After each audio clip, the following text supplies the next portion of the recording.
Assalamualaikum warahmatullahi wabarakatuh. Perkenalkan, nama saya Fedius Vega Mahendra dengan NIM 2086206100. Di sini saya akan mempresentasikan tentang materi yang berjudul pentingnya pemotivasian terhadap prestasi belajar anak. Yang pertama, pengertian pemotivasian.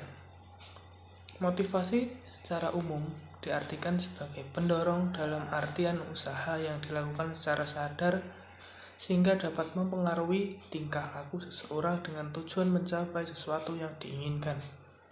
Motivasi dapat dikatakan sebagai perubahan dalam diri seseorang ditandai dengan adanya dorongan dari orang lain guna mencapai tujuan yang diinginkan.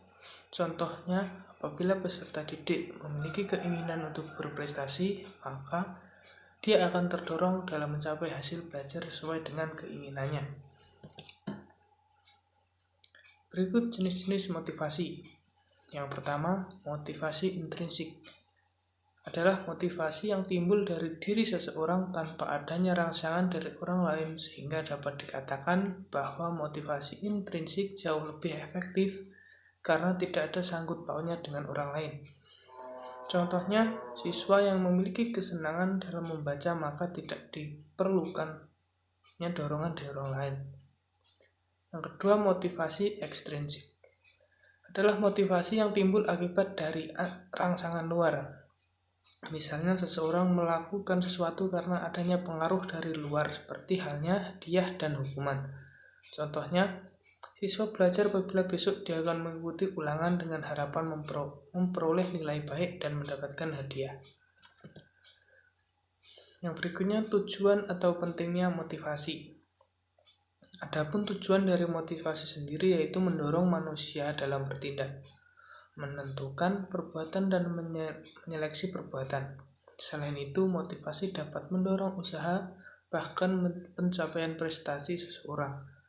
Apabila motivasi baik, maka hasil belajar juga ikut baik.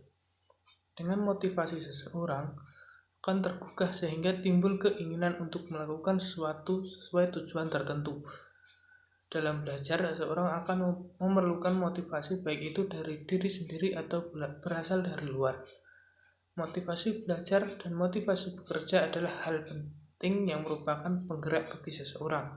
Kedua motivasi ini penting dimiliki oleh siswa sehingga guru memiliki peran penting dalam memperkuat motivasi tersebut. Yang selanjutnya adalah cara meningkatkan motivasi.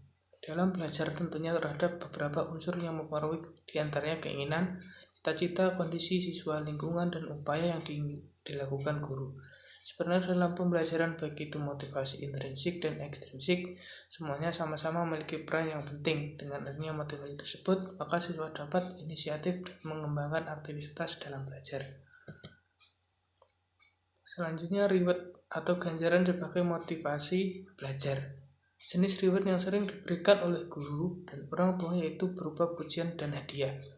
Hal ini dilakukan semata-mata untuk memberikan apresiasi terhadap capaian anak dan meningkatkan semangat anak agar tetap memiliki motivasi belajar. Dampak yang muncul akibat pemberian ganjaran yaitu siswa semakin berlomba-lomba untuk mendapatkan hasil yang maksimal dalam belajar. Apalagi nilai adalah salah satu acuan bagi peserta didik untuk lebih baik dibandingkan temannya, sehingga mereka melakukan kompetisi secara sehat dan tentunya baik dalam meningkatkan motivasi belajarnya. Kemudian, jenis hukuman sebagai motivasi. Jenis hukuman yang diberikan baik guru maupun orang tua yaitu berupa hukuman ringan namun dapat membuat anak lelah sehingga mereka tidak memiliki niat untuk mengulangi kesalahan yang sama lagi. Biasanya guru akan memberikan hukuman berupa hafalan bacaan atau malah mengerjakan tugas lebih dari 2 kali. Alasan guru dalam memberikan hukuman bukan semata ingin memberatkan peserta didiknya, namun yang dilakukan guru adalah untuk mengajari peserta didik bertanggung jawab atas apa yang dia dapatkan serta memotivasi agar giat dalam belajar. Dengan hukuman tersebut, peserta didik lama-kelamaan mulai disiplin dan mereka sudah memiliki keinginan untuk belajar walaupun itu semua memerlukan proses serta bimbingan yang telaten dari pendidik. Hambatan dan upaya solutif sebagai upaya pemotivasian kepada siswa usia SD atau MI. Hambatan dalam pemberian motivasi yaitu dari diri siswa sendiri karena siswa memiliki karakter yang berbeda-beda. Maka pendekatan yang dilakukan pun juga berbeda. Faktor yang menyebabkan hal tersebut yaitu belum adanya dukungan dari minat serta kemauan bahkan motivasi. Adapun usaha guru dalam mengatasi hambatan tersebut yaitu dengan terus memberikan pemotivasian dengan melihat momen yang tepat. Hal ini dilakukan agar peserta didik dapat menerima pemotivasian yang diberikan oleh guru serta dapat memahami dan mengamalkannya. Sekian, terima kasih yang dapat saya sampaikan. Kurang lebihnya mohon maaf. Wassalamualaikum warahmatullahi wabarakatuh.